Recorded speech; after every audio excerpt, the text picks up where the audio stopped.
네, 안녕하세요. 고등학교 졸업학년 검정고시 우리 도덕 시간이죠. 도덕. 우리가 빈출을 지금 하고 있는 시간인데 1회차부터 5회차까지 해서 우리가 얼마큼 또 시험에 자주 나오는 문제들이 있었는지 기존에 나왔었던 기출 문제를 중심으로 해서 우리가 중요한 문제만 쏙쏙 뽑아가지고 문제를 지금 풀고 있죠. 그래서 우리가 기출 문제도 기출 문제이지만 그 기출 문제에 기반을 해서 제가 이제 그거와 관련된 또 시험에 나올 만한 예상 문제들도 풀어드렸는데 어떻게 도움이 좀 되시고 계신지 모르겠어요. 네, 그렇지만 어쨌든 간에 이렇게 문제를 많이 풀면요 시험 잘 볼 수밖에 없습니다. 네, 다들 알고 계시죠? 그래서 우리가 이제 인물편을 들어가 볼 텐데 우리가 인물 같은 경우는 굉장히 중요합니다. 왜 중요하냐? 사실 지금까지도 인물에 대한 출제 비중이 거의 20% 가까이 됐었다. 그 얘기는 무슨 얘기냐? 시험 문제의 5분의 1 정도가 이미 나오고 있었다는 얘기입니다. 그런데 중요한 것은 이제부터 앞으로 시험의 출제 방향을 보셨을 때 앞으로는 인물에 대한 비중이 조금 더 높아질 것으로 예상이 된다는 점 여러분들께서 좀 기억을 하시고 넘어가셔야 될 것 같아요. 그래서 각자의 여러 가지 인물들이 나오게 되는데 그 인물들이 어떤 사상을 펼치게 되고 또 주장을 펼치게 되고 그 부분에 맞춰가지고 우리가 도덕적인 부분 판단해주고 그 다음에 기본 개념 그 다음에 문제 또 푸셔야 된다는 그런 부분들이 있고 또 우리가 인물에 대해서 얘기할 때 왜 중요하다라고 하냐면 동양에 대한 인물 뭐 물론 나오죠. 동양에 대한 인물 대표적으로 본다라고 하면 우리가 맹자 그렇죠? 공자 이렇게 뭐 그 밖에도 순자라든가 뭐 예를 들어서 이제 석가모니 뭐 이렇게 사실 뭐 이제 사람이었지만 어쨌든 종교적으로 봤을 때 그렇게 동양적인 사람들도 있지만 중요한 것은 이제 인물에 관련해서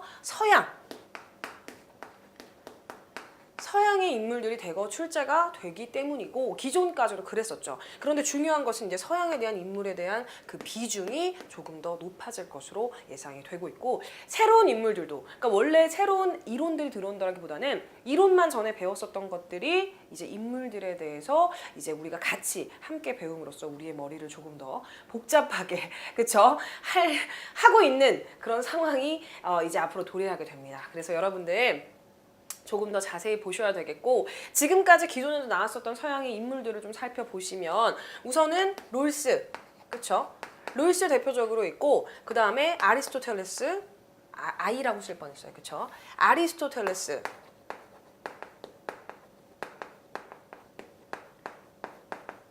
그 다음에 플라톤,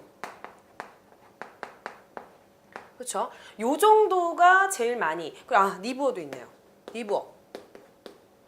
니부어 정도까지 이렇게 많이 다뤄졌다라고 하면 여기에 플러스해서 우리가 한 20명 정도가 인물로 더 다르게 되지는 게 이제 앞으로의 출제 방향입니다. 이제 머리가 아프죠. 그래서 우리는 이 인물에 대한 부분 문제가 꽤 돼요. 꽤 되는데 이 꽤 되는 문제들을 우리가 반 정도 잘라서 이번 시간과 다음 시간으로 이렇게 나눠서 진행을 하도록 할 거고요. 중간중간 인물에 대해서 나올 때 제가 설명을 좀 해드릴 테니까 여러분들 필기를 좀 하시면서 필기를 하시면서 문제도 문제지만 우선 중요한 것은 그 문제 하나가 그 다음에 똑같이 토시도 안 틀리고 나오진 않잖아요. 그렇기 때문에 그 문제에 관련해서 인물들도 우리가 좀 숙지를 해놓으시면 그 다음에 변형돼서 문제가 나올 때 여러분들 도움 많이 되시겠죠? 그래서 어쨌든 간에 필기하시면서 첫 번째 문제부터 풀어보도록 하겠습니다. 네, 62번 문제죠. 62번 문제고 2012년도 상반기 14번의 기출문제로 나왔던 문제입니다.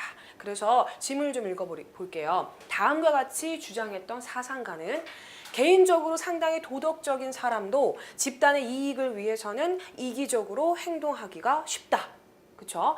개인에게 양심적으로 살라고 요구하기 이전에 사회제도와 정책 개선이 우선되어야 한다.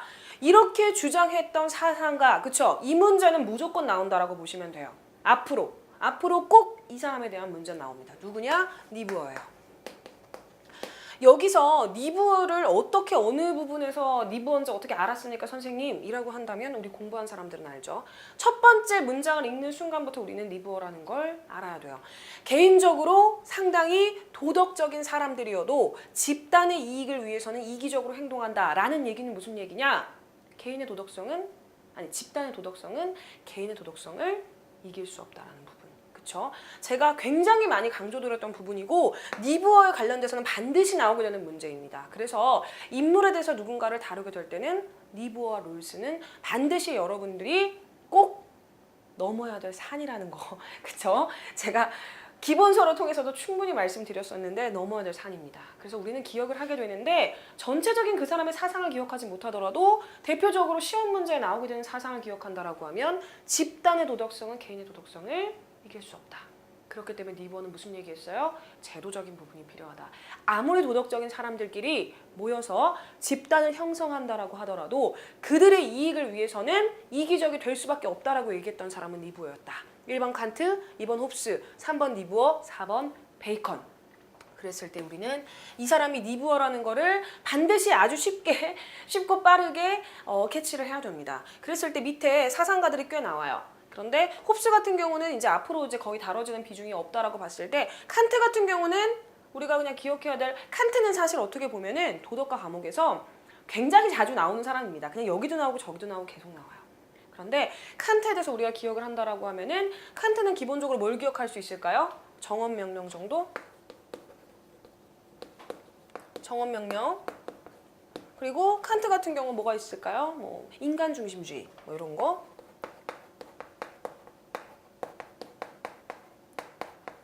이 두 가지만 중요한 건 아니지만 지금 기억나는 대로 한번 써보는 거예요. 정언명령도 있고 인간중심도 있고 의무론도 있겠어요. 의무론. 칸트의 의무론. 그래서 중요한 부분들, 가장 키워드적으로 자주 나오는 부분들 좀 정리해드렸고 니부어 같은 경우는 바로 전형적으로 나오고 있는 지문에 나온 내용 기억하시면 되겠고 베이컨은 우리가 기억할 수 있는 뭐가 있어요? 아는 것이 힘이다.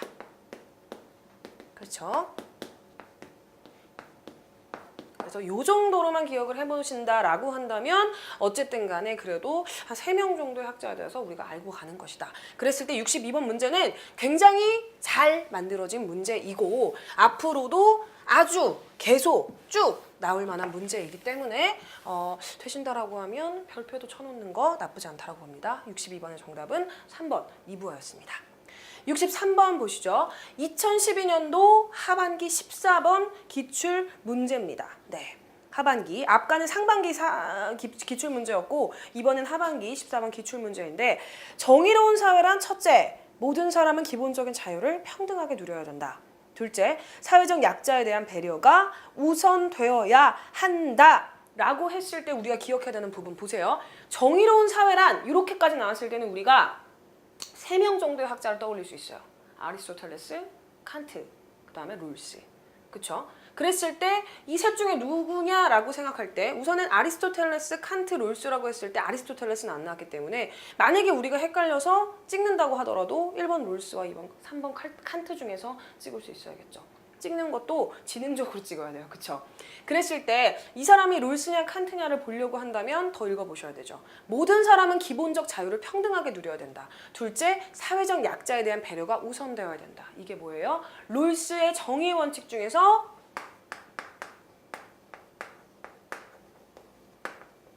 제 2원칙이죠. 기억하셔야 됩니다. 모든 사람은 기본적 자유를 평등하게 누려야 되죠. 이거는 1원칙, 그 다음 2원칙이죠.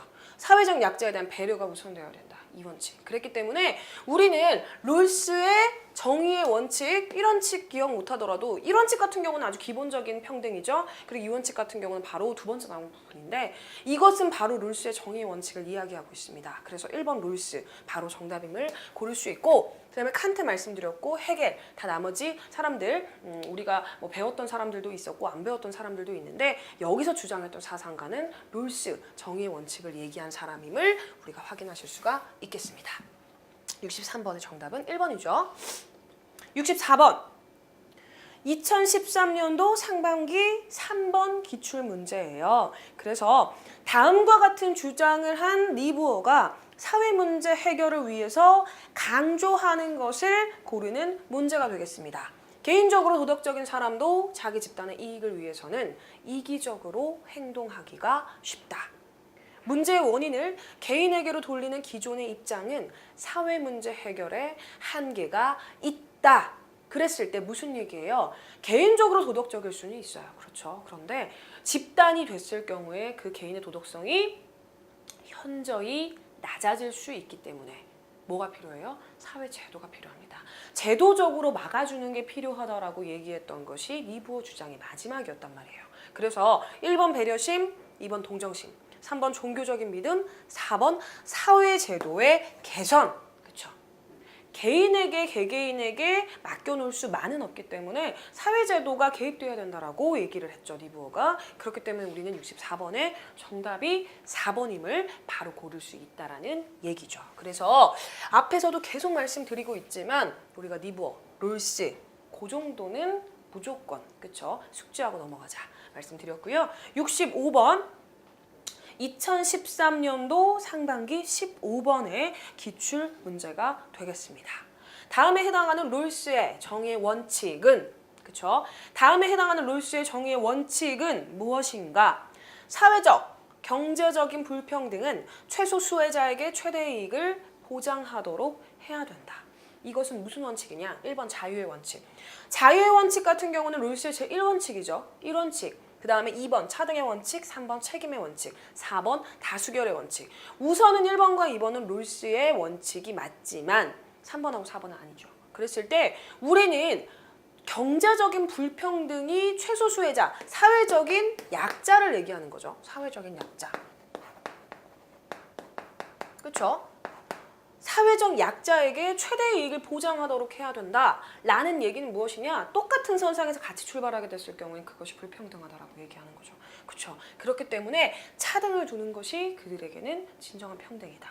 그렇죠? 이미 잘난 사람들은 그렇죠? 이미 잘난 사람들은 이미 진작에 출발했죠. 그런데 만약에 최소 수혜자, 그렇죠? 사회적인 약자 같은 경우는 출발선을 좀 앞으로 당겨주지 않으면 공정한 경쟁 자체가 힘들다라고 얘기를 했기 때문에 진정한 평등을 하려고 하면 차등을 두어야 진정한 평등이다. 그래서 우리는 65번에 롤스의 정의 원칙 중에서 차등의 원칙을 이야기하고 있다. 이 부분을 바로 캐치할 수가 있습니다. 그래서 65번의 정답은 2번임을 확인하실 수가 있겠습니다. 66번이죠. 66번은 2013년 하반기 5번 기출문제입니다. 5번 기출문제예요. 그랬을 때 다음은 리부어의 주장인데 가로에 들어갈 가장 적절한 말을 고르는 문제가 되겠습니다. 사회 집단의 도덕성은 개인의 도덕성보다 현저하게 떨어진다. 그 다음은 뭐예요? 개인의 양심만으로는 복잡한 사회 문제를 해결할 수 없다. 바로 우리는 캐치할 수 있어요. 앞에서도 문제를 풀었어요. 무슨 얘기예요? 개인의 도덕성 좋아요. 도덕성이 있는 개개인이 모여서 집단을 만든 것이죠. 그런데 어쨌든 간에 그들의 이익을 위해서는 조금 더 이기적일 수밖에 없어진다라는 이야기입니다. 예를 들면 제가 전에도 예를 좀 드렸었던 것 중에 하나가 예를 들어서 복지센터라든가 사회적인 뭐 그런 센터, 사회적 약자를 위한 센터를 건립하려고 해요. 그런데 그걸 건립하려고 하는 사람들이 이익보다는 그래도 사회적인 여러 가지 복지라든가 그 수혜자에 대한 뭐 혜택적인 부분을 조금 더 생각하는 사람들끼리 모여서 그런 건립을 추진을 하겠죠. 그런데 부지를 알아보는 도중에 여기가 적당하다고 생각해서 어디를 찜했어요. 그쵸? 여기다 해야겠다고 생각을 했는데 그 지역에 있는 사람들이 우리 집 앞마당에는 안 된다. 그쵸? 지역 이기주의를 부리면서 예를 들어서 우리 집 앞에다 하시면 집값이 떨어집니다. 이렇게 하시면요 우리 주변 분위기 안 좋아집니다. 이렇게 막 얘기를 하는 것이죠. 그랬을 때 좋은 의미로 모였었던 그 집단들과 어쨌든 기존 집단들이 물리적으로 싸울 수밖에 없겠죠. 그렇죠? 만약에 정말 행복하게 딱 이렇게 된다라고 하면 상관이 없는데 예를 들어서 그 사람들 입장도 이해가 가죠. 우리 집에 있으면은 뭔가 우리 집 앞에 그런 여러 가지 뭐 센터들이라든가 복지센터 참 좋긴 하지만 그런 것들이 건립이 됐을 경우는 집값 떨어집니다. 안 됩니다. 그리고 하려는 사람들도 이해가 가죠. 이 지역이 딱 좋습니다. 이 지역에 최소 수혜자들이 가장 많이 포진되어 있기 때문에 여기 하는 거 좋습니다. 좋게 얘기를 했는데 안 됐다? 그렇게 되면 물리적으로 부딪힐 수밖에 없다. 해결할 수 있는 건 무엇이다? 사회 제도이다. 그렇죠? 그래서 리부어는 주장한 것이죠. 도덕적인 사람들끼리 모여도 집단이 됐을 경우에는 이기적이 될 수 있기 때문에 사회 제도의 개입이 필요하다. 1번 개인의 자아 실현, 2번은 개인의 도덕성 회복, 3번 종교적인 신념 확립, 4번 사회 정책과 제도의 개선.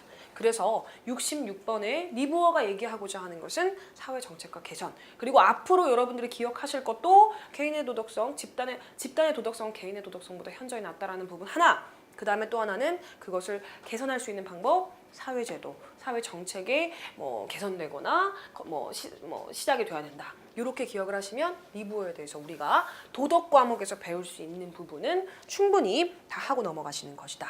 66번의 정답은 4번이었습니다. 67번입니다. 2013년도 하반기 6번 기출문제입니다. 다음에서 밑줄 친 그는 누구인가? 그를 찾는 겁니다. 네, 이런 질문들이 우리는 가장 당황스러워요. 그렇죠? 그가 도대체 누구예요? 이름이 다 가나다라 한글이었으면 좋겠죠. 근데 다 외국 사람입니다. 그랬을 때 밑줄 친 그를 우리는 찾아야 됩니다. 그는 아는 것이 힘이다 라는 말을 강조해서 새로운 아틀란티스에서 화약과 나침반, 인쇄기의 발명을 통한 과학적 이상사회를 묘사하였다 라고 이야기를 하였습니다. 아는 것이 힘이다. 우린 바로 고를 수 있어요. 베이컨이라는 것을. 그렇죠? 아는 것이 힘이다. 베이컨이라는 것을 바로 고를 수가 있습니다. 근데 바로 못 고를 이유가 없죠. 밀 아세요? 칸트 아시나요? 하이데거? 모르죠. 우리 몰라요. 그런데 칸트는 어차피 정의론 이런 쪽이기 때문에 상관이 없지만 우린 밀이 궁금할 수 있겠습니다. 밀은 어떤 사람이냐? 여러분 다 알아요. 자유론이라는 책을 집필했던 사람입니다. 자유론이라는 책을 집필했던 사람이고 이 자유론이라는 책은 와이프랑 같이 썼어요. 와이프랑. 그렇죠? 가족끼리 뭐 하나 하는 게 참 쉽지 않은데, 그렇죠? 굉장히 와이프랑 사이가 좋았나 봐요. 네, 와이프와 함께 자유론이라는 책을 썼던 사람이 밀이라고 보시면 되겠습니다. 그래서 67번에 아는 것이 힘이다 라고 하자마자 우리는 베이컨이 정답임을 알 수 있었고 바로 고를 수 있는 스피드를 뽐내셔야 되겠죠. 67번의 정답은 3번 베이컨이었습니다. 68번 2014년도 4반기 15번 기출문제입니다. 다음과 같이 주장했던 사상가를 고르는 문제가 되겠습니다. 다음과 같이 주장했던 사상가를 고르는 질문이죠. 인간은 정치적 동물이기 때문에 국가가 필요하다. 아는 대로 행하기 위해서 올바른 습관을 형성해야 된다. 정의는 합법적이며 공평한 것이고 우애란 인간관계의 도움이라는 것이다. 도리다. 다음과 같이 주장했던 사상가를 고르십니다. 그런데 이렇게 나오게 되면 세상에 사상가 중에 나쁜 사상가 하나 없겠죠? 나쁜 사상가 하나 없어서 우리가 굉장히 헷갈릴 수 있어요. 그런데 헷갈리지 말라고 키워드를 넣어놨습니다. 아는 대로 행하기 위해서 올바른 습관을 형성해야 된다. 우리는 누군지 알 수 있어요? 아리스토텔레스. 습관을 굉장히 중요하게 생각했던 사람이 바로 아리스토텔레스였죠. 그렇기 때문에 아리스토텔레스가 있나 보면은 있죠. 그래서 우리는 아리스토텔레스가 정답임을 아실 수가 있겠습니다. 아리스토텔레스 아시죠? 아리스토텔레스는요 굉장히 작았어요. 체구가. 그랬고 조금 약간 소심했다? 그렇게. 그런데 이제 외적으로 관심이 많았다라고 얘기할 수도 있겠지만 조금 자기 자신에 대한 컴플렉스가 있었기 때문에 키도 좀 작고 외모도 좀 별로였고 이랬었기 때문에 그 컴플렉스 때문에 자기를 치장하는 걸 굉장히 즐겼다라고 하는 또 재미있는 설을 좀 말씀드리면서 정답은 아리스토텔레스. 위에 토플러가 있네요. 토플러는 뭐 하는 사람이에요? 제3의 물결을 이야기했었던, 그렇죠, 정보화 사회 제3의 물결을 얘기했던 사람이 바로 엘빈 토플러였습니다.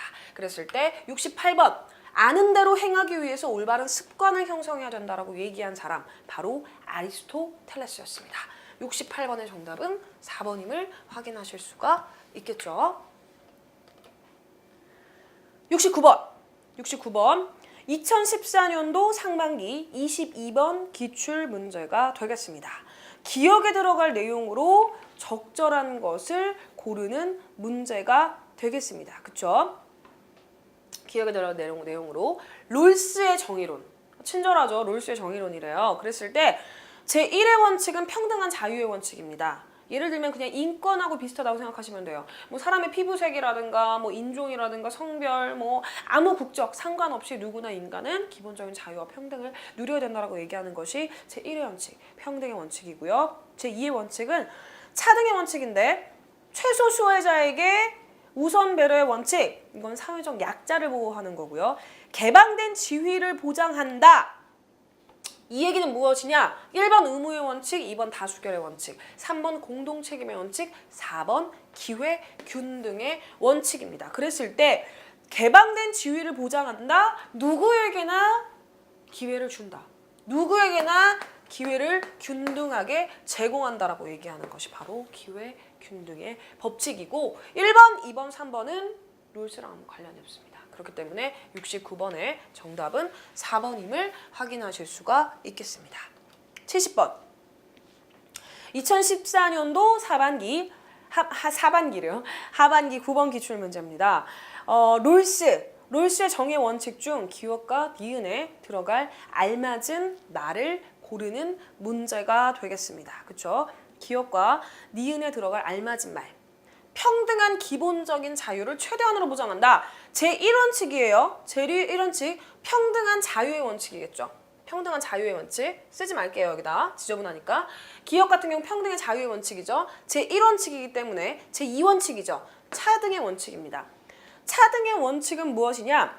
사회적 약자에 대한 우선 배려가 차등의 원칙이죠. 위에서 봤듯이. 그랬을 때 기업의 평등한 자유의 원칙이 들어가고 니은의 사회적 약자에 대한 배려가 들어가게 되려고 한다면 정답이 2번이 되겠네요. 그렇죠?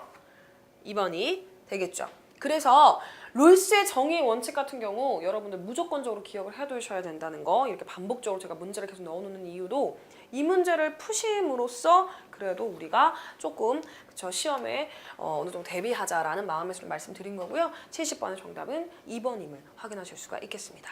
71번 2014년도 하반기 15번 기출 문제입니다. 2015년도 하반기 15번 기출 문제이죠.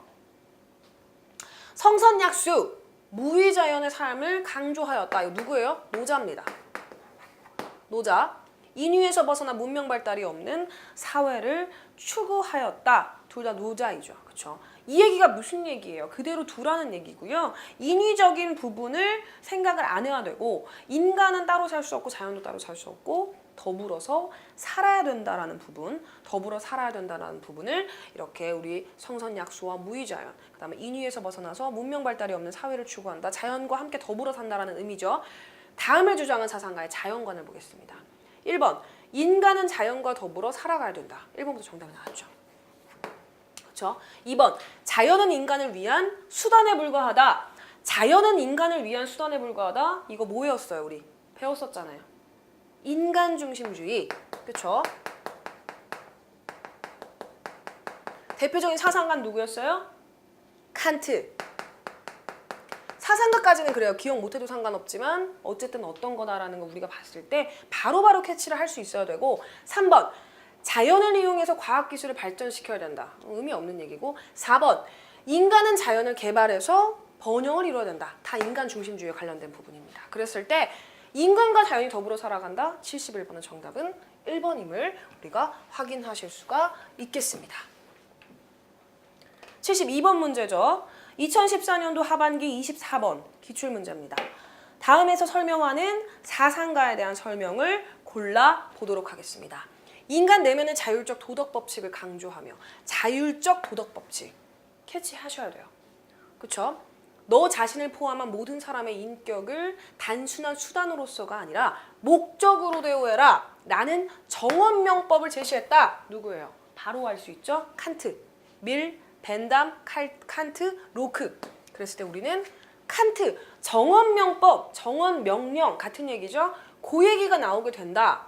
라고 한다면 우리는 칸트임을 바로 확인하실 수가 있어야 된다는 얘기입니다. 무슨 얘기인지 아시겠죠? 그래서 굉장히 쉬운 문제였고 이런 문제 기억하시면 좋겠고 누구 학자 찍고 넘어갈까요? 벤담 볼까요?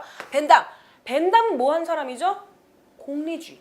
그쵸? 벤담은 공리주의에 관련돼서 얘기했던 학자죠. 그쵸? 그래서 우리가 이렇게 학자들이 많이 나오게 되는데 한두 명 정도는 얘기가 나왔을 때 바로바로 우리가 이 사람은 뭐 하는 사람이고 이 사람은 뭐 하는 사람이고 이렇게 알고 넘어가면 너무 좋겠다는 얘기입니다. 어디서 문제가 나올지 모르기 때문에. 그쵸? 그래서 우리는 정원명법에 관련된 사람 칸트임을 확인하실 수 있었고 마지막 문제 한번 보죠.